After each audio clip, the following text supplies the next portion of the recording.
నువ్వు అవినీతి చేస్తున్నావు అనేది నీకు నువ్వే చెప్పుకుంటా మళ్ళీ ఇప్పుడు మళ్ళీ ఎవరైనా క్వశ్చన్ చేయగానే నాకు ఈ పరిస్థితి గిట్లున్నది చేత కాకపోతే రిజైన్ చేయి. నువ్వు అంతకుముందు ప్రామిస్ చేసినావు కదా, నువ్వు ఏదో రాత్రి వచ్చి నువ్వు పారాచూట్ ఎమ్మెల్యేవో పారాచూట్ ఎంపీఓ పారాచూట్ ప్రజాప్రతినిధి కాదు కదా నువ్వు.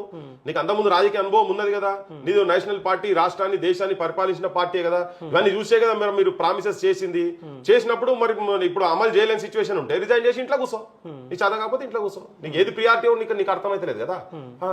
ఇప్పుడు నాతో ఏమైతే లేదు ఇవన్నీ సొల్లు మాటలు ఎందుకు, అవసరం లేదు డ్రామాలు ఎందుకు, బంద్ చేయి. చేత కాకపోతే పోయి ఇంట్లో కూర్చో. నువ్వు నేను హామీలు ఇచ్చినా నాతో అయితే లేదు, నా పరిస్థితి ఇట్లా లేదు, రాష్ట్ర పరిస్థితి లేదు, దండం పెట్టి ముక్కు నీళ్ళకి రాయి తప్పైందని చెప్పి అమర స్థూపం దగ్గర పోయి నేను తప్పు చేసినా అబద్ధం చెప్పిన నేను అధికారంలోకి వచ్చేటందుకు నేను ఏది పడుతుంది మాట్లాడినా ఏ గడ్డి తిన్నా పర్లేదు కానీ అధికారంలోకి వస్తే సార్ అనుకున్నా అని చెప్పి అంబేద్కర్ కాళ్ళకు దండం పెట్టి అమరుల స్థూపం దగ్గర పోయి ముక్కు నీళ్ళకి రాసి మీ కుటుంబాలకు ప్రామిస్ చేసినా కూడా నేను ఇస్తలేనని చెప్పి ఇయ్యలేని స్థితిలో దుస్థితిలో ఉన్నా నేను అని చెప్పి నీళ్ళకి రాసి ఇంట్లో పోయి కూర్చోమని చెప్పి రాజీనామా చేసి ఇంట్లో కూర్చొని సన్యాసం తీసుకుంటే బెస్ట్ అయినా. కానీ పబ్లిక్ కూడా ఆలోచిస్తారు కదా, 10 సంవత్సరాల కాలం పాటు కేసీఆర్ ఇబ్బంది పెట్టిన మాట వాస్తవమే కదా.